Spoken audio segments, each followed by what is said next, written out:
¿Y si la magia no dependiera de dioses, rituales elaborados ni sistemas de creencias rígidos, sino únicamente de resultados? ¿Y si la fe no fuera un requisito, sino apenas una herramienta temporal? La magia del caos comienza precisamente ahí donde la mayoría de las tradiciones esotéricas se detienen. No busca convencerte, no exige devoción y no necesita que creas en nada de forma permanente. Por eso, dentro del mundo ocultista, siempre ha sido vista como una herejía, una magia que se atreve a funcionar incluso sin dogma. Mientras la magia ceremonial tradicional se apoya en jerarquías, linajes, iniciaciones y rituales ejecutados con precisión casi litúrgica, la magia del caos rompe esa estructura desde la raíz. No promete salvación, iluminación ni contacto con lo divino. Promete algo mucho más incómodo y poderoso: eficacia. Aquí, la pregunta no es si algo es verdadero, sino si funciona. La creencia deja de ser una verdad sagrada y se convierte en una herramienta alquímica, algo que se usa, se transforma y se descarta cuando ya no es útil. En este enfoque, la mente del mago no es un templo, sino un laboratorio. En este video vas a comprender qué es realmente la magia del caos, por qué puede operar incluso sin fe, y cómo transforma la conciencia humana en un campo experimental donde la realidad puede ser observada, influida y reconfigurada. No como un acto de fe, sino como un arte consciente de transformación interior. El nacimiento de la magia del caos en el siglo XX. La magia del caos no surgió en templos antiguos ni en monasterios ocultos. Nació en el Reino Unido, a finales de la década de 1970, en un contexto histórico marcado por la crisis, la ruptura cultural y la desconfianza hacia toda autoridad establecida. Fue hija de su tiempo, y su tiempo era el caos. Mientras el ocultismo dominante aún estaba profundamente influenciado por sistemas como la Golden Dawn, Telema y la Wicca, corrientes estructuradas, jerárquicas y ritualizadas, una nueva generación comenzó a cuestionar no solo las formas, sino los fundamentos mismos de la magia. Paralelamente, en el arte y la música, emergía el espíritu punk y protoindustrial, caracterizado por la irreverencia, el rechazo al dogma y la filosofía del hazlo tú mismo. Ese mismo impulso atravesó el mundo esotérico. ¿Por qué la magia debía depender de túnicas, grados iniciáticos, palabras exactas y autorizaciones externas? ¿Por qué solo unos pocos iniciados podían acceder al conocimiento? La magia del caos respondió eliminando todas esas barreras. El principio del hazlo tú mismo se trasladó directamente a la práctica mágica. La magia dejó de ser un privilegio reservado a órdenes cerradas y se convirtió en un proceso experimental, personal y accesible. Cualquiera podía practicarla, siempre que estuviera dispuesto a observar resultados y aprender de ellos. En lugar de preservar tradiciones intactas, la magia del caos propuso algo radical: usar cualquier sistema, símbolo o creencia como una herramienta temporal. No importaba su origen, su pureza o su antigüedad. Importaba su efecto en la conciencia y en la realidad del practicante. Así, la magia dejó de ser un acto de obediencia a estructuras externas y se transformó en una exploración directa de la mente humana, del caos subyacente a toda realidad y de la capacidad individual de interactuar con él. Antes de continuar, quiero invitarte a que te unas a esta comunidad de almas despiertas. Si sientes que estas palabras resuenan contigo, suscríbete al canal y activa la campana de notificaciones, para que cada nuevo mensaje del Mago Lumen llegue directamente a ti. Aquí compartimos enseñanzas que conectan con tu esencia, ejercicios de conciencia y secretos para transmutar la oscuridad en luz. La magia como ciencia experimental. Uno de los rasgos más radicales de la magia del caos es el abandono definitivo de la magia como arte sagrado intocable. En lugar de tratarla como un conjunto de verdades reveladas, la transforma en un método funcional, experimental y revisable. Aquí, la magia no se venera, se pone a prueba. El principio fundamental es simple y contundente: prueba y error. El mago del caos experimenta con símbolos, técnicas, estados mentales y sistemas completos de creencias del mismo modo que un científico experimenta con hipótesis. Si una práctica produce resultados, se conserva. Si no produce ningún efecto verificable, se descarta sin remordimientos, por muy antigua o respetada que sea su tradición de origen. En este enfoque, los símbolos dejan de ser sagrados en sí mismos. No poseen poder intrínseco. Su valor reside únicamente en su capacidad para modificar la conciencia del practicante y generar un resultado concreto. Un sigilo, un mantra, una imagen o una entidad funcionan no por lo que representan, sino por el impacto psicológico y energético que producen en la mente. Este paradigma no es completamente nuevo. Tiene un claro parentesco con ciertas formas de magia oriental y prácticas internas antiguas, donde el énfasis no estaba en la fe ni en la devoción, sino en la observación directa de los efectos internos y externos. Allí, la magia era vista como una práctica experimental, cuyos resultados no estaban garantizados, pero sí podían refinarse con disciplina y atención. La idea central de la magia del caos puede resumirse así: si no funciona, se descarta. No hay apego, no hay lealtad simbólica, no hay tradición que salvar. Todo es provisional. En este sentido, la magia se convierte en una verdadera tecnología de la conciencia. Un conjunto de herramientas diseñadas para alterar estados mentales, romper estructuras internas limitantes y permitir al mago interactuar con la realidad desde un nivel más profundo. No como un creyente, sino como un experimentador consciente. El caos, la fuerza primordial oculta. Para comprender la magia del caos es indispensable entender qué significa realmente el caos dentro de este sistema. Aquí, el caos no es sinónimo de confusión, desorden o destrucción sin sentido. Muy por el contrario, es concebido como la matriz creativa primordial de toda la existencia. El caos es el fondo invisible del cual emergen todas las formas, ideas, sistemas y estructuras. El orden, tal como lo perciben los seres humanos, no es una realidad absoluta, sino una construcción temporal, una forma limitada de interpretar y organizar una realidad que, en su esencia, es dinámica, fluida e inestable. Desde esta perspectiva, creación y destrucción no son fuerzas opuestas, sino polos complementarios de una misma energía. Todo lo que se crea, se disuelve. Todo lo que se destruye, abre espacio para nuevas configuraciones. El caos es ese proceso constante, eterno y subyacente que nunca se detiene. La magia del caos entiende que lo que llamamos orden es apenas una capa superficial, una narrativa que la mente humana construye para orientarse dentro de un universo que, en su nivel más profundo, es incognoscible. El caos, entonces, no es el enemigo del orden, sino su origen y su destino final. Para el mago del caos, esta comprensión tiene implicaciones profundas. Si el caos es el fondo permanente de la realidad, entonces ningún sistema, creencia o paradigma puede reclamar verdad absoluta. Todos son máscaras temporales superpuestas sobre una misma fuente indiferenciada. El mago no intenta imponer orden al caos, ni someterlo. Su papel es otro: convertirse en navegante. Aprender a moverse dentro de ese océano invisible, utilizando sistemas de creencias como mapas provisionales que pueden ser cambiados cuando dejan de ser útiles. Desde esta visión, la práctica mágica consiste en acceder conscientemente a ese fondo caótico mediante estados alterados de conciencia, y desde allí influir en el orden temporal de la realidad. No dominando al caos, sino dialogando con él, reconociéndolo como la fuente última de toda transformación posible.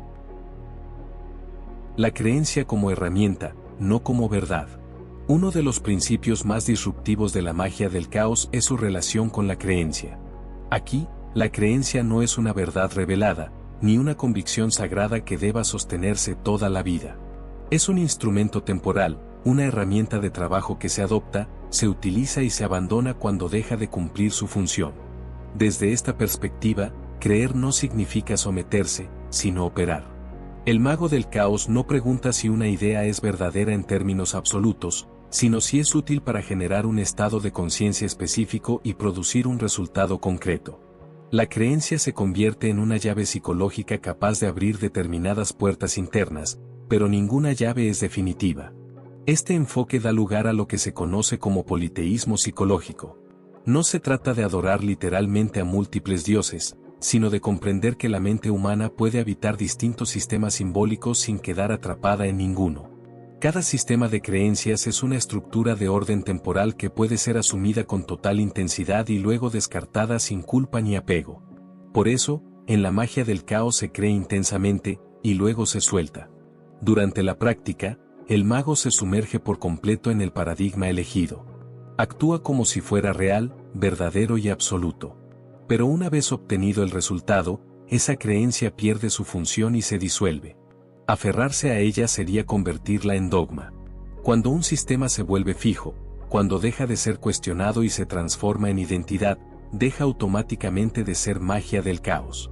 Se convierte en religión, en ideología o en tradición rígida. El caos exige movimiento, fluidez y desapego. En este sentido, la fe no es el fin del camino, sino el combustible momentáneo del acto mágico. No se busca creer para siempre, sino creer lo suficiente como para provocar una transformación. La verdadera libertad del mago del caos no está en encontrar la verdad definitiva, sino en no quedar prisionero de ninguna. El mago del caos, eclecticismo absoluto. El mago del caos no se define por una tradición, una escuela ni una identidad espiritual fija. Su rasgo principal es el eclecticismo absoluto. Puede trabajar un día con dioses antiguos, al siguiente con ángeles, demonios, santos, arquetipos psicológicos o incluso personajes de ficción, sin ver contradicción alguna en ello. En la magia del caos, las entidades no son necesariamente seres externos con existencia objetiva. Son máscaras arquetípicas, formas simbólicas que representan fuerzas, principios o estados de conciencia. Un dios antiguo, un demonio medieval o un personaje de una novela cumplen la misma función si logran activar en la mente del mago el estado interno adecuado. Desde esta visión, la realidad se percibe como una red de símbolos superpuestos. Diferentes sistemas de creencias, mitologías y narrativas coexisten, se entrelazan y se influyen mutuamente. Ninguno es definitivo, ninguno posee autoridad absoluta. Todos son mapas parciales de un territorio mucho más vasto y caótico. El camino del mago del caos es profundamente individual e intransferible. No hay recetas universales ni métodos obligatorios.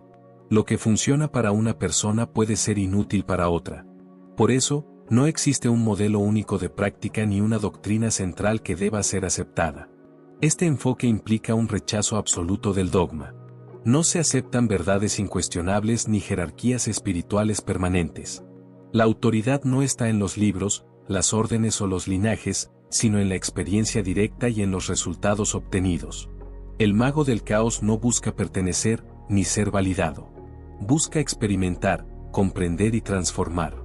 Su lealtad no es hacia una tradición, sino hacia el proceso vivo de exploración de la conciencia y su interacción con la realidad. En ese movimiento constante, el caos deja de ser una amenaza y se convierte en el terreno mismo de la libertad. Gnosis, el estado mágico de conciencia. Dentro de la magia del caos, el concepto más importante no es un símbolo, un ritual ni una entidad, sino un estado mental específico conocido como gnosis. Aunque el término pueda recordar al gnosticismo clásico, no se trata de una doctrina espiritual ni de un conocimiento salvador sobre lo divino. En la magia del caos, la gnosis es una condición psicológica operativa. La gnosis se define como la capacidad de alterar voluntariamente la conciencia para acceder a un estado mental no ordinario. Es un momento de enfoque absoluto, donde el ruido interno se silencia y la mente abandona sus patrones habituales de pensamiento. No implica necesariamente éxtasis místico ni experiencias visionarias, sino una profunda concentración dirigida. Este estado puede alcanzarse de múltiples formas: silencio mental, trance ligero, hipervigilancia, inmovilidad corporal, respiración rítmica o hiperfoco intenso. Lo importante no es el método, sino el resultado, la suspensión temporal del diálogo interno y de las estructuras mentales que sostienen la percepción ordinaria de la realidad. Desde la perspectiva de la magia del caos, la gnosis actúa como una puerta. Al atravesarla, el mago se desconecta momentáneamente del orden temporal y accede al caos subyacente, esa matriz creativa donde las formas aún no están fijadas. En ese estado, la intención puede penetrar con mayor profundidad en el inconsciente, sin ser bloqueada por la duda, el análisis racional o los hábitos mentales. La diferencia entre la conciencia ordinaria y la conciencia mágica radica precisamente en esto. La primera es fragmentada, discursiva y reactiva. La segunda es unificada, silenciosa y direccional. En la gnosis, el mago no piensa el acto mágico, lo encarna. Por esta razón, en la magia del caos la gnosis no es un complemento, sino el núcleo operativo de toda práctica. Sin ella, los símbolos son decorativos y los rituales se vuelven gestos vacíos. Con ella, incluso el acto más simple puede convertirse en un catalizador de transformación real. Sigilos, servidores y tulpas. Las herramientas más conocidas de la magia del caos no son complejas ceremonias ni elaborados rituales, sino estructuras simbólicas simples diseñadas para interactuar directamente con la mente profunda. Entre ellas, los sigilos ocupan un lugar central. Un sigilo es un condensador de intención. Se trata de un símbolo creado a partir de un deseo específico, reducido a una forma abstracta que no pueda ser fácilmente interpretada por la mente consciente. Su función no es comunicar, sino atravesar las barreras racionales y sembrar la intención directamente en el inconsciente. El proceso es deliberadamente simple: formular una intención clara, transformarla en un símbolo y cargarlo en estado de gnosis. Una vez activado, el sigilo se libera. El mago no se aferra al resultado ni lo monitorea obsesivamente. El inconsciente se encarga del resto. Los servidores, también conocidos como tulpas o formas pensamiento, representan un paso más en esta lógica. Son fragmentos autónomos de la voluntad del mago, dotados de una identidad simbólica propia. No se los concibe como entidades externas, sino como construcciones psicológicas funcionales diseñadas para cumplir tareas específicas. Desde esta perspectiva, la magia del caos aplica principios de la psicología profunda de manera intuitiva y práctica. El mago aprende a fraccionar su intención, darle forma, propósito y duración, y luego reintegrarla o disolverla cuando ya no es necesaria. Por esta razón, los personajes ficticios pueden ser utilizados como vehículos simbólicos con la misma eficacia que deidades tradicionales. Un personaje mitológico, literario o incluso de la cultura popular funciona si logra activar los arquetipos adecuados en la mente del practicante. No importa su realidad objetiva, sino su impacto psicológico. En todos los casos, el verdadero motor del hechizo no es el símbolo en sí, sino el inconsciente. La magia del caos no busca imponer la voluntad sobre la realidad desde afuera, sino reconfigurar las capas internas desde donde la realidad es percibida y organizada. Allí, en ese territorio invisible, los sigilos y servidores operan como herramientas precisas de transformación. Los antecesores: Spare, Crowley y el discordianismo. La magia del caos no surge de la nada. Es el resultado de una corriente subterránea que atraviesa el ocultismo moderno, alimentada por pensadores que rompieron con la tradición, cuestionaron la autoridad y colocaron la mente humana en el centro de la operación mágica. Uno de los pilares fundamentales es Austin Osman Spare. Artista, ocultista y pensador radical, Spare desarrolló su propio sistema conocido como Soskia Cultus. En él, el cuerpo, el deseo y el inconsciente ocupan un lugar central. Para Spare, la magia no dependía de dioses externos ni de jerarquías espirituales, sino de la relación directa entre la voluntad y las capas profundas de la psique. Spare fue uno de los primeros en formular el uso de sigilos como herramientas psicológicas. Su enfoque no era ceremonial, sino experimental. Comprendió que la mente consciente actúa como un filtro limitante y que, para que un deseo opere, debe ser implantado más allá de ese filtro. Aquí aparece el concepto embrionario de gnosis, un estado mental alterado donde la intención puede ser sembrada sin resistencia. Otro antecedente ineludible es Aleister Crowley. Aunque su sistema, telema, es estructurado y cargado de simbolismo ceremonial, su influencia en la magia del caos es conceptual. Crowley formuló la idea de la voluntad verdadera como eje de toda práctica mágica. La famosa máxima "haz tu voluntad será toda la ley" no se refiere al capricho, sino a la alineación profunda entre intención y acción. La magia del caos toma esta noción y la despoja de dogma. La voluntad no necesita justificación cósmica ni mandatos divinos, es una fuerza operativa que se valida por resultados. El tercer gran antecedente es el discordianismo. Surgido como una parodia religiosa, su culto a Eris, diosa del caos, la confusión y la discordia, encierra una enseñanza profunda: el orden y el desorden son construcciones mentales. La irreverencia sagrada del discordianismo rompe la solemnidad del ocultismo tradicional y demuestra que el caos también puede expresarse a través del humor, la paradoja y la contradicción. De esta convergencia surge una idea clave: el caos no es ausencia de sentido, sino una filosofía viva. Un campo creativo donde las creencias son herramientas, no verdades absolutas. Los fundadores, Sherwin y Peter J. Carroll. La magia del caos como sistema reconocible y articulado comienza a tomar forma en la década de 1970, principalmente gracias al trabajo de Ray Sherwin y Peter J. Carroll. Ambos recogieron las ideas dispersas de sus antecesores y las reorganizaron en una estructura práctica, flexible y radicalmente experimental. Uno de los primeros hitos fue la publicación de The New Equinox, una revista que funcionó como laboratorio intelectual. En sus páginas se exploraban nuevas formas de magia, alejadas del ceremonialismo rígido y de las jerarquías tradicionales. No se trataba de preservar una tradición, sino de crear una tecnología mágica adaptable al mundo contemporáneo. De este contexto surge el Pacto de los Iluminados de Thanatos, conocido como IoT, una orden mágica que rompe con los modelos clásicos de autoridad. A diferencia de las órdenes iniciáticas tradicionales, el IoT no se organiza en torno a grados jerárquicos rígidos ni a dogmas inmutables. Su estructura es funcional, orientada a la práctica y al resultado. El nombre mismo del pacto encierra una clave simbólica profunda. Thanatos representa la muerte, la disolución, el final de las formas. Pero toda destrucción implica también creación. La magia del caos entiende este principio como un movimiento continuo entre nacimiento y disolución, entre forma y vacío. Peter J. Carroll sistematizó estos principios en obras fundamentales donde introduce conceptos como el politeísmo psicológico. Según esta visión, los dioses, entidades y arquetipos no son realidades externas objetivas, sino modelos operativos de la mente. El mago puede adoptar, descartar o modificar creencias según su utilidad práctica. Esta libertad radical es la base operativa de la magia del caos.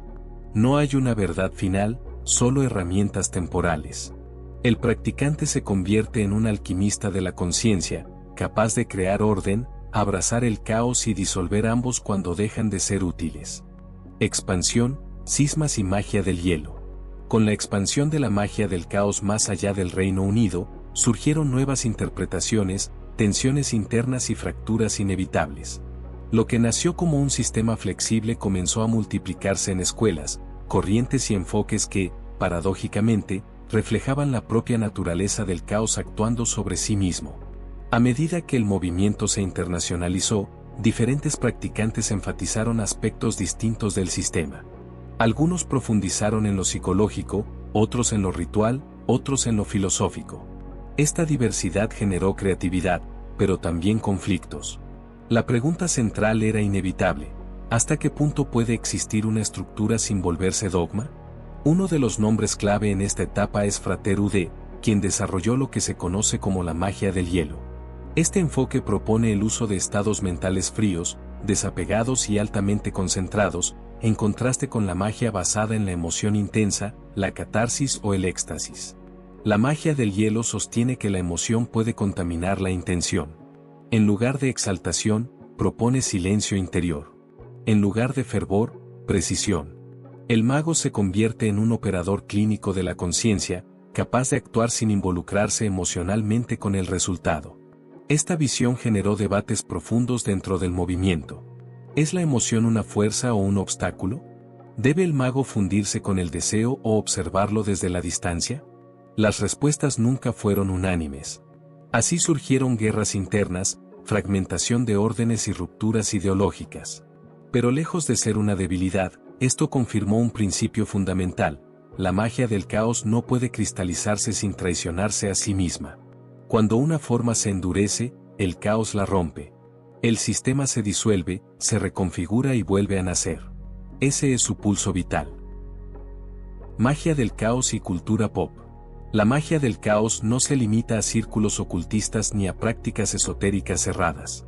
Su influencia se ha filtrado silenciosamente en la cultura popular contemporánea, especialmente en el arte, la música, los cómics y el cine.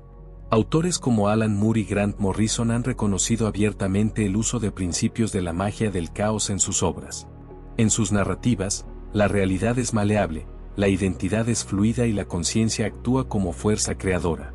El arte deja de ser solo entretenimiento y se convierte en un acto mágico. William S. Burroughs, por su parte, exploró la reprogramación de la mente a través del lenguaje, anticipando conceptos centrales de la magia del caos: cortar, recombinar, alterar símbolos para modificar la percepción de la realidad. En la era digital, esta infiltración se acelera. Los memes funcionan como sigilos modernos, imágenes cargadas de intención, repetidas, compartidas y grabadas en el inconsciente colectivo. Cada símbolo viral altera emociones, creencias y comportamientos a escala masiva. La magia ya no se oculta en templos. Circula en pantallas, algoritmos y redes sociales. La cultura digital se convierte en un campo ritual permanente donde símbolos, narrativas y arquetipos se activan en tiempo real. La magia del caos entiende este fenómeno y lo utiliza. Donde otros ven ruido, el mago ve patrones. Donde otros ven entretenimiento, él reconoce hechizos disfrazados.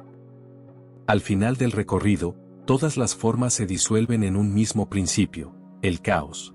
No como confusión, sino como la matriz eterna de donde surge toda manifestación. El orden no es una verdad absoluta. Es una ilusión funcional, creada por la mente humana para navegar la realidad.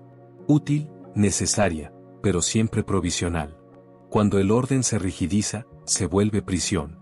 La magia del caos propone un diálogo directo con la fuente. No a través de dogmas, sino mediante experiencia. No mediante fe ciega, sino a través de conciencia activa. La magia deja de ser súplica y se convierte en interacción. Este camino exige libertad, pero también responsabilidad. Porque quien comprende que la realidad es maleable ya no puede esconderse detrás de creencias impuestas. Cada pensamiento, cada símbolo aceptado, cada narrativa repetida tiene un efecto. El mago del caos no busca controlar el mundo, sino comprender su flujo. Aprende a crear, a destruir y a soltar. Se convierte en alquimista de su propia realidad, transmutando percepción en poder consciente. El caos no es el enemigo del sentido. Es su origen. Ahora, detente un instante. Observa tu mente. Observa las creencias que das por ciertas. Observa las narrativas que gobiernan tu percepción del mundo. Pregúntate cuáles te sirven y cuáles solo te limitan. La magia del caos no te pide que creas. Te invita a experimentar. A dudar. A romper formas cuando dejan de ser útiles. A recordar que toda realidad comienza en la conciencia. Si este conocimiento ha resonado en tu interior, no lo tomes como una verdad final. Tómalo como una llave. Úsala, y cuando ya no funcione, crea otra. Este canal es un espacio de exploración, no de dogma. Un laboratorio vivo donde el símbolo, la conciencia y el misterio se encuentran. Si deseas seguir caminando por estos senderos, deja tu reflexión en los comentarios. Comparte tu visión. Únete a la comunidad. Suscríbete para continuar este viaje a través del conocimiento oculto, la alquimia de la mente y el despertar de la conciencia. Que el caos te revele lo que estás listo para ver.